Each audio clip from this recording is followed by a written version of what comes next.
Bien, bonjour mes petits schtroumpfs nudistes souffrant de problèmes de panne intermittent. J'espère que vous allez très bien. Je vais très bien pour ma part et je suis là aujourd'hui pour vous présenter mes analyses et prédictions complètes pour la carte de l'UFC Vegas 27 Font contre Garbrandt, qui est non seulement une assez bonne carte de Fight Night, mais qui a un très très bon main event, chose qui ne sera pas le cas pour les prochaines semaines, donc profitons-en cette semaine, ça risque d'être un bon spectacle. On va commencer à l'instant avec le combat principal de la soirée qui oppose Rob Font à Cody Garbrandt chez les 135 livres. Et j'ai encore beaucoup de questions par rapport à Cody Garbrandt, je pense naturellement.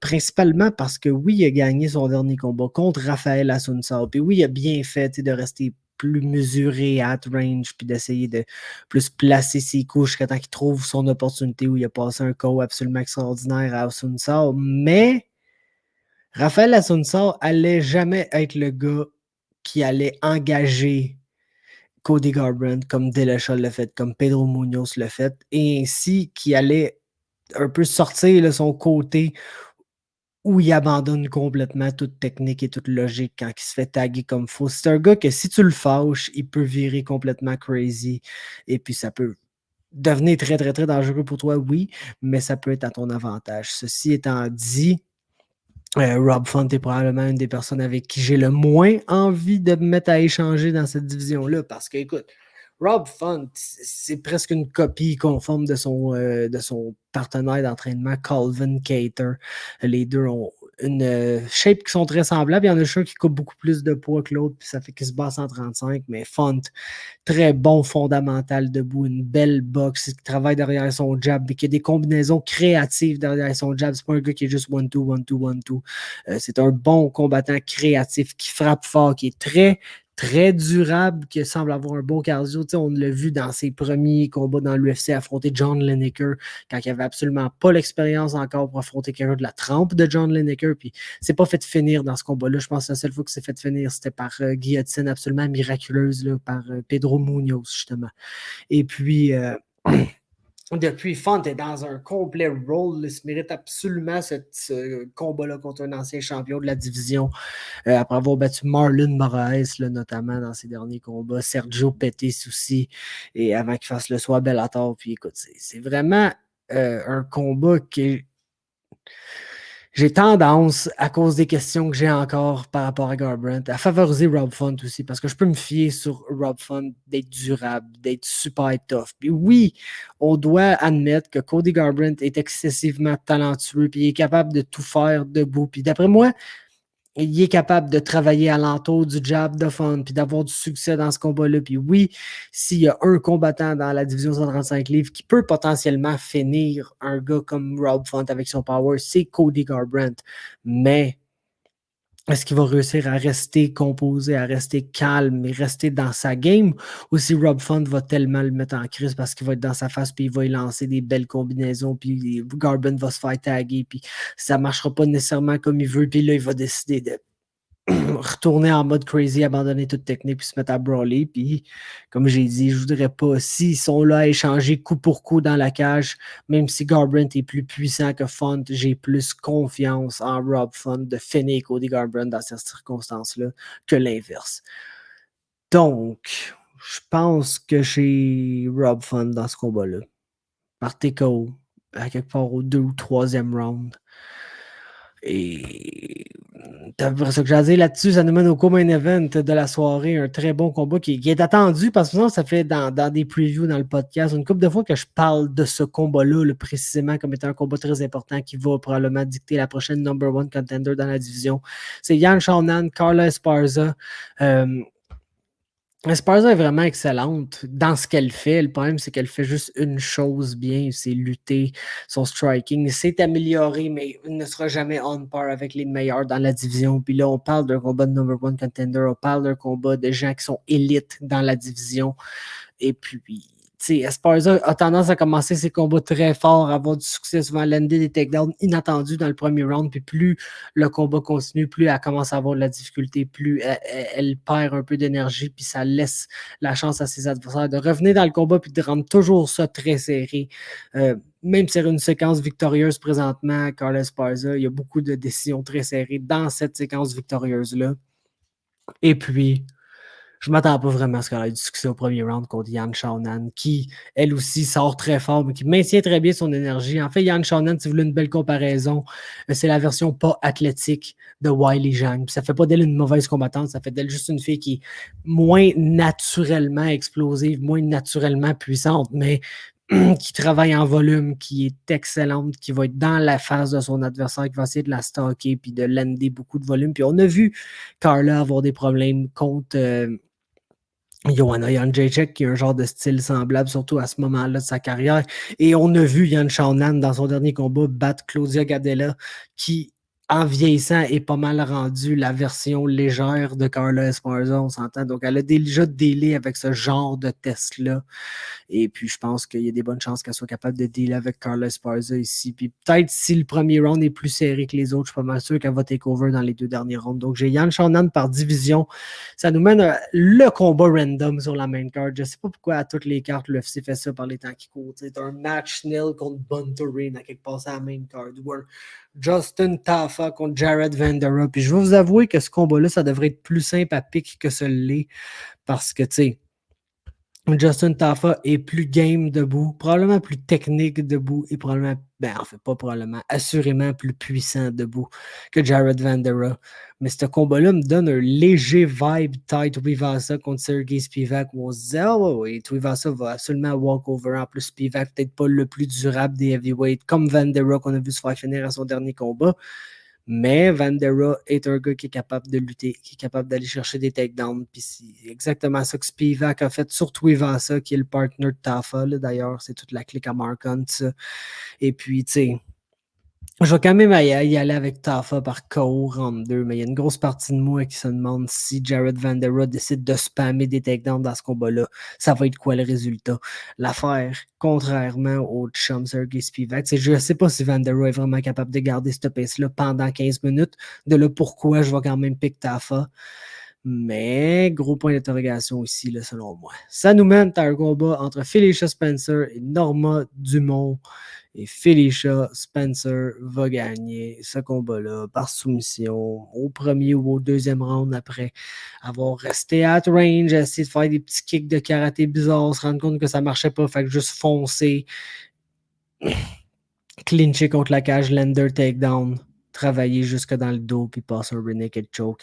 C'est ça qu'elle fait. C'est ça qu'elle a fait à tout le monde qui s'appelle pas Amanda Nunes et Chris Cyborg. Puis contre Nunes, ça n'a pas été compétitif, mais contre Cyborg, elle a réussi à être semi-compétitive pendant une partie de ce combat-là. Donc, tu sais, Felicia Spencer est, selon moi, la coche juste en bas du championship level en MMA. Puis Norma Dumont, elle a justement perdu contre Megan Anderson en se faisant genre out-grapple par Megan Anderson. Fait qu'imaginez ce que Spencer va faire avec. Ensuite, pour la prédiction, c'est deuxième round Rear Naked Choke pour Felicia. Ensuite, David Dvorak, Rolian Paiva. Bon combat de genre volume range striker contre counter range striker. Ça va être très intéressant parce que Paiva va être celui qui va essayer de mettre son jab là, puis de lancer du volume, puis d'outlander, de rester en avant sur les scorecards en landant plus de volume que David Dvorak. Puis Dvorak va pas nécessairement essayer d'être celui qui donne le plus de volume, va essayer de timer des excellents counters puis de les placer. Puis, je pense pas que la défensive, la striking defense de Rolian Paiva est assez bonne pour éviter ça pendant 15 minutes. Donc, basically, mon analyse est simple, mais c'est Vorak ici pour moi. Ça nous mène dans des très bons combats sur cette carte-là. Le premier sur la main card, Jack Hermanson, Edmund Shabazian. Et puis, écoute, ça tout dépend de comment Jack Hermanson va survivre au premier round. Parce qu'Edmund Shabazian est excessivement dangereux, autant debout qu'au sol dans les premiers rounds. J'espère que Shabazian va utiliser sa lutte ici pour ne pas aller au centre avec Jack Hermanson parce que récemment, En fait, généralement, Jack Hermanson, c'est là qui réussit à battre ses adversaires là, avec son combo au sol, même s'il est bon à travailler derrière son jab. L'affaire, c'est qu'il est counterable, puis il se fait counter solide. Puis c'est pas le middleweight le plus durable. Il a tendance à se faire très mal au premier round, puis à se faire finir là. On l'a vu contre Canadier, contre Santos. C'est tous des énormes punchers, par exemple. Shabazian, je ne sais pas s'il est là ou juste une petite coche en dessous de ça.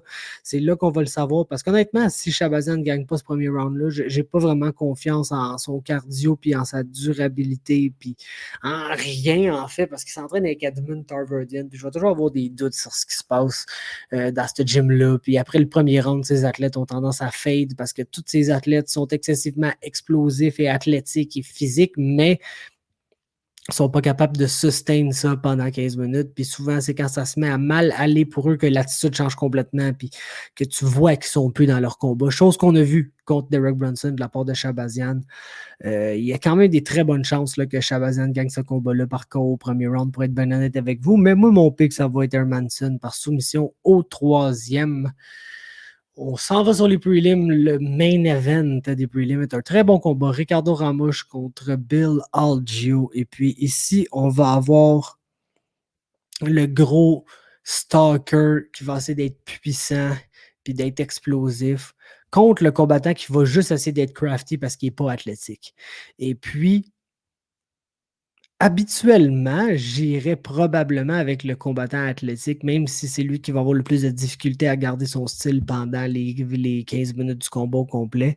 L'affaire, c'est que Ricardo Ramos démontre actuellement une qualité qui est très early Charles Oliveira, là, dans le sens que ça va toujours très bien pour lui dans ses combats, jusqu'au moment où ça se met à plus bien aller, puis quand ça va plus bien, c'est la fin pour lui. Il cherche un way out. Il a tendance, contre le Ron Murphy, ça allait super bien jusqu'au moment où il se fait takedown, mange des bons coups en ground and pound, puis il se fait éteindre raide, mais le momentum swing a été comme ça, puis il était immédiatement fini, juste comme le momentum a changé. Là, ça a pris quelques secondes, puis le gars s'est fait finir.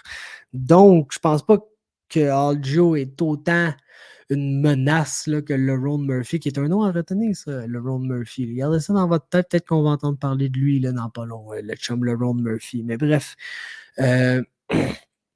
Algeo est moins une menace de finish instantané là, comme ça, parce que, comme j'ai dit, il est beaucoup moins explosif. Mais il est tough, il est scrappy, il est capable de lutter pendant 15 minutes avec Ricardo Lamas, puis presque le battre, il est capable de vraiment outwork la majorité de ses adversaires. Puis pour quelqu'un comme Ramos, qui a tendance à avoir du succès, mais dès que ça se met à mal aller, a tendance à fall off, ben ça va être très difficile pour moi, là, selon lui, que d'affronter quelqu'un qui va constamment travailler, qui va constamment chercher des manières d'adapter sa game autant debout qu'au sol pour avoir du succès dans ce match-up-là, puis qui va nécessairement finir par trouver du succès parce que j'ai rarement vu Bill Algeo ne pas avoir du succès dans ses combats, même dans les combats qu'il perd, réussir à être compétitif, réussir à faire des belles choses. Puis Ramos, quand c'est pas à sens unique, ça a tendance à mal aller dans son cas. Fait que j'ai Algeo par soumission au troisième round, un petit renegade choke, et ça nous mène à un... Oh là là, un combat absolument incroyable. Big Ben Rothwell contre Huggy Bear, Chris Barnett, et le seul, l'unique heavyweight de 5 pieds 9, 300 livres, qui n'a absolument pas les skills à Mark Hunt, mais qui va absolument lancer des spinning kicks, puis être je veux pas dire la version Michel Pereira des heavyweights parce qu'il va pas sauter sa cage ni rien, mais disons que sa sélection de strike est assez intéressante là, à Chris Barnett en général. Puis tu sais, je pense pas qu'il va gagner ici contre Big Ben Rothwell qui, oui, est de plus en plus slow, est de moins en moins capable de faire son 15 minutes au complet sans gaz out, mais reste immensément tough. Puis quelqu'un que s'il sent gaz out, il va te coller contre la cage, puis il va te garder là. Puis écoute, il va tellement avoir une différence de frame dans ce combat-là, parce que oui, c'est comme dire, Huggy Bear, c'est une boule de bowling, là, pèse 300 livres, du haut de ses 5 pieds 9, mais c'est pas le même genre de frame que Big Ben Rothwell qui est proche de la limite heavyweight, s'il est pas à la limite heavyweight, puis oui, il y a un dad bod, mais c'est pas un heavyweight gras en tant que tel. Le gars est fait sur un très bon frame. Et puis, je pense que physiquement, c'est trop dur over comme match-up pour Chris Barnett. Puis c'est pour ça que j'ai pas le choix de favoriser Big Ben dans ce combat-là. Mais mon Dieu, que ça va être drôle jusqu'à temps que les deux soient gas out puis que les derniers rounds ne soient pas drôles pantoute. Mais pour les deux rounds d'avant, ça va être drôle. Ensuite, Court McGee, Claudio Silva. Court McGee est tellement non dangereux que Carlos Condit a eu l'air de prime Carlos Condit contre lui. Et puis Claudio Silva, si t'es pas dangereux, tu le battras pas, même si c'est un combattant excessivement unidimensionnel. C'est un grappler. C'est un combattant de jiu-jitsu brésilien. Il est particulièrement pas un bon lutteur. Des fois, il a de la misère à amener son combat au sol, puis ça fait qu'il se retrouve debout à lancer 200 strikes dans son combat, se gaz out complètement dans le processus. Puis, tu sais, écoute, contre James Krause, il a lancé 200 strikes, il en a landé 60. Là. Fait qu'on s'entend que c'est pas, ça, c'est les total strikes, c'est même pas les significant strikes. Il a pas dû lander beaucoup de significant strikes dans ce combat-là. Puis, c'est pour ça qu'il a eu sa première défaite en genre 10 ans. Chose qui est absolument incroyable de penser que Claudio Silva, de la manière qu'il se bat, a été undefeated pendant 10 ans. Mais, tu sais, Court McGee, il va peut-être avoir du succès au troisième round quand Silva va être gaz out s'il ne s'est pas fait finir. McGee est quand même encore assez tough pour ne pas généralement se faire finir dans les combats trop. Encore moins par soumission. Puis je pense pas que Silva a vraiment quelque chose pour le knocker. Fait que j'ai quand même Claudio Silva par décision ici. Parce que j'ai Maggie, quand tu parles de combattant super shot, là, ça c'en est un. Ça fait un petit bout qui est fini. On n'en parle juste pas autant qu'un cowboy puis un cas comme ça parce qu'il n'a pas la même notoriété. Mais Court McGee fait une couple d'années de trop qu'il se bat là, entre vous et moi. Ensuite, Bruno Silva, Victor Rodriguez chez les 125 livres. Victor Rodriguez n'est pas UFC level. Il va se faire knocker par Bruno Silva qui est un des plus bas levels dans l'UFC disponible, mais il est le fun, il est scrappy.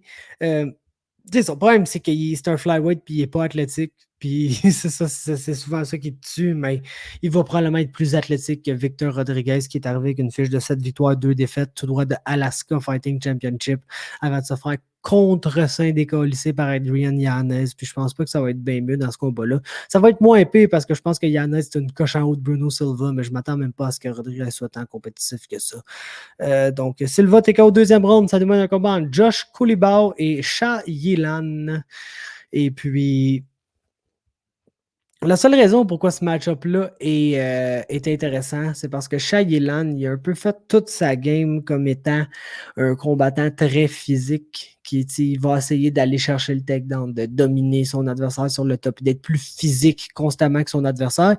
Puis Josh Coulibaugh, ça va être toujours ça, sa plus grande lacune dans l'UFC, c'est la physicalité. Il n'est pas physique, c'est pas un bon athlète du tout pour sa division là, comparé aux autres. Il n'est pas explosif, il n'est pas fort physiquement, puis il n'est pas de super bonne takedown defense non plus.